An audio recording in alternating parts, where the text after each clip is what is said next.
Kisah Cinderella memanglah buah impian banyak orang, bukan hanya cewek, tapi juga cowok. Karena cerita tersebut secara general dipersif sebagai kisah seseorang yang sudah lama berjuang dan menderita, hingga akhirnya dia mendapat apa yang dia dambakan. Cinderella kan dibully oleh ibu dan saudara tirinya. Lalu tahu-tahu ada pangeran yang kepincut sama dia, jadilah dia princess di istana. Klasik happy ending.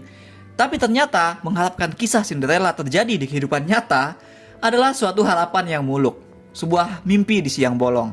Sutradara dan penulis skenario Sean Baker memotret impian seperti itu ke dalam kisah Anora.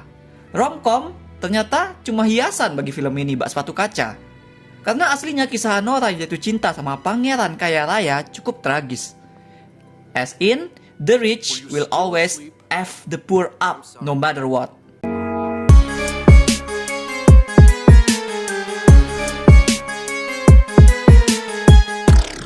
Anora yang lebih suka dipanggil Annie memang mengira kisah hidupnya seperti Cinderella.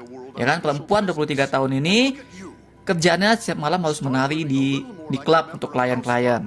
Yang tak jarang dia juga harus menemani para kliennya yang memesan paket VIP. Nah, meski Annie nggak seperti Cinderella yang meratapi nasib, si Annie ini cenderung lebih belak-belakan, justru lebih galak sama orang yang lecehin pekerjaannya. Tapi dia melayang juga ketika seorang anak konglomerat yang belakangan jadi langganan dia mengajaknya menikah. Annie begitu nggak sabar tinggal di istana Ivan, sampai-sampai dia nggak ngelihat tuh red flag di balik sikap kekanakan sang pangeran. Dan benar saja, beberapa waktu setelah mereka menikah, orang tua Ivan di Rusia mengirim anak buah untuk menangkap Ivan dan Annie. Memaksa pernikahan mereka dibatalkan, dianulir. Tinggallah Annie yang ternyata harus berjuang sendiri mempertahankan pernikahannya karena si Ivan yang seringnya dipanggil Vanya, itu dia langsung kabur entah kemana begitu tahu kedua orang tuanya bakal menyusul ke Amerika. Energi film ini membuat cerita yang sebenarnya tragis tidak pernah terasa menye-menye, tapi akan benar-benar menohok di penghujung. Energi confident chaotic yang menghidupkan film ini terpancar dari karakter utamanya si Annie, yang tentu saja work out perfectly berkat penampilan acting Mikey Madison. Gila, Mikey sudah jelas menambah ramenya medan pertempuran untuk aktor perempuan terbaik di awards musim ini. Dia mainin Annie dengan begitu meyakinkan, kita bisa merasakan vulnerability-nya sebagai perempuan, ya, yang punya pekerjaan yang dilecehkan banyak orang. Vulnerability yang dia timbun di balik sikap mantap dan profesionalnya, sekaligus mimpinya untuk kehidupan yang lebih baik. Ini adalah karakter kompleks yang bisa dengan mudah lenyap jika film yang menaunginya memutuskan untuk membuat dunia terlalu genre. Ya kan, dunia yang nanti ceritanya hanya terasa soal kejadian saja. Nah, film Anora berhasil menghindari garis terlalu genre tersebut.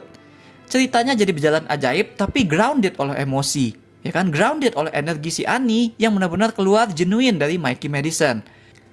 Film ini tuh nggak harus repot ngeset yang gimana-gimana gitu untuk ngasih tahu bahwa di tengah nanti filmnya bakal chaos. Film cukup mengandalkan senyum cegilnya si Mikey saja. Kita udah langsung tahu, wah film ini bakal ngeri nih ke belakangnya gitu. Ada transisi subtil pada babak-babak cerita. Film lain mungkin akan menggunakan chapter untuk membatasi babak ceritanya. Film ini memilih untuk nggak pakai, dan hasilnya Anora mampu terasa lebih fluid walaupun filmnya bergerak di luar ekspektasi kita terus. Jadi di babak awal, ceritanya udah kayak romcom biasa.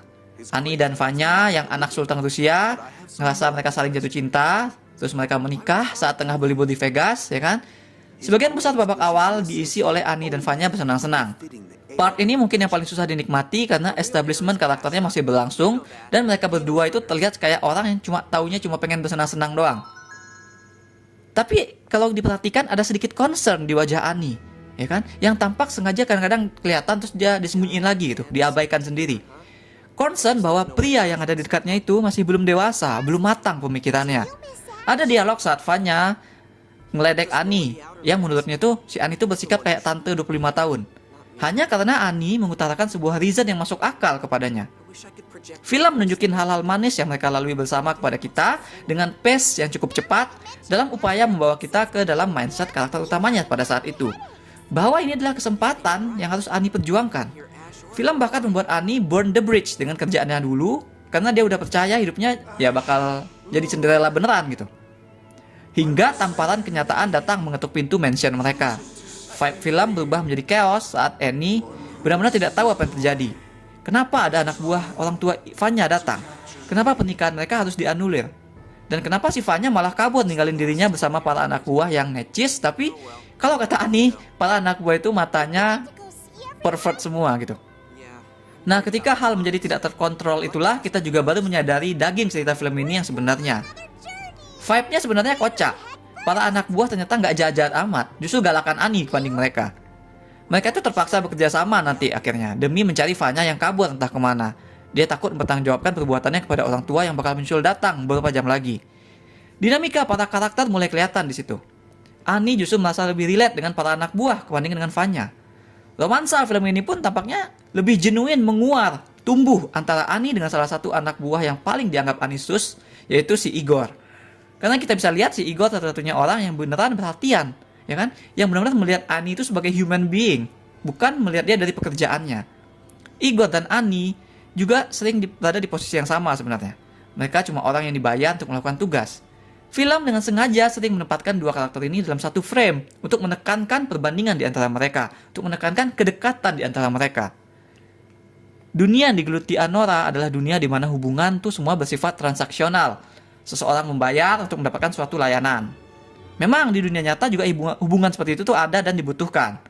Hanya saja, selain ada hubungan transaksional, ada yang namanya hubungan yang genuine, yang memberi tanpa apa-apa, karena yang diharapkan itu cuma cinta. Anora mau dunia seperti itu, tapi yang ia dapatkan adalah humiliation dari orang kaya, orang-orang yang menganggap semua itu hanya urusan bisnis belaka. Anora tak menyangka yang dia cari justru datang dari orang yang ia sepelekan. Menurutku, itu juga lah salah satu alasannya kenapa Annie menangis seperti kesal dalam mobil Igor saat ending.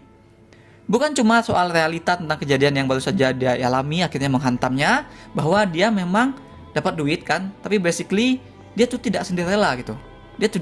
Dia gagal jadi Cinderella, dia tidak bisa kembali ke kehidupannya. Itu kan hantaman traumatis sebenarnya. Tapi di samping itu, Annie itu nangis karena dia juga menyadari bahwa dia juga telah sama seperti keluarga Vanya. Dia juga telah terlalu menganggap dunia sebagai tempat transaksional semata. Dia terbiasa dengan dunia itu. Pernikahannya juga adalah kan contoh kontrak yang dia sadari bukan berasal dari tempat yang tulus. Perhatikan kembali adegan ending tersebut. Annie mulai menangis beberapa saat setelah dia ngegas si Igor yang cuma diam dan menatap dirinya dengan penuh concern. Tangisan Annie mengisyaratkan bahwa cewek ini sekaligus sadar bahwa keahlian dia selama itu juga salah satu bentuk transaksi, bukan sesuatu yang tulus. Ending ini jadi begitu tragis karena meninggalkan Anora di antara dua keadaan. Bisakah dia melihat ketulusan pada Igor? Atau dia juga hanya akan melihat Igor itu tuh ada di sana karena bagian dari kontrak kerjaannya sebagai anak buah. He F me harder than he F you. Itu keluhan salah satu pesuruh orang tuanya Vanya. Keluhan itu menguatkan sekali lagi salah satu tema besar film ini. Di dunia yang serba transaksional, orang bawah hanya akan jadi mainan buat orang kaya. Nah, di balik yang katanya komedi romantis, film ini ternyata juga mengkritik hubungan sosial kita yang semakin matre.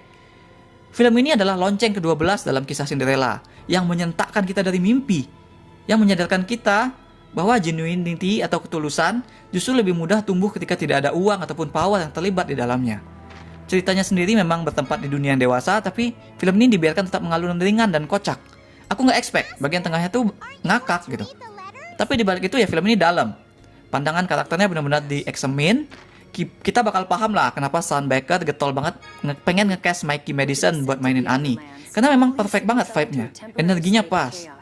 Annie adalah Cinderella modern dan realistis, yang juga membuatnya jadi anti Cinderella itu sendiri. Aku berikan 8,5 dari 10 bintang emas untuk Anora. That's all we have for now. Meski nama lengkapnya adalah Anora, tapi Annie itu lebih suka dipanggil Annie gitu.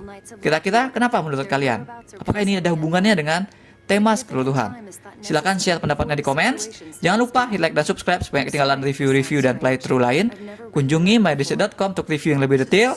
Atau kalian bisa kunjungi store mydershit di ciptaloka.com. Ada banyak kaos dan pernak-pernik custom yang unik, mulai dari film, musik, game, hingga wrestling. Thanks for watching. Remember in life, there are winners, and there are losers.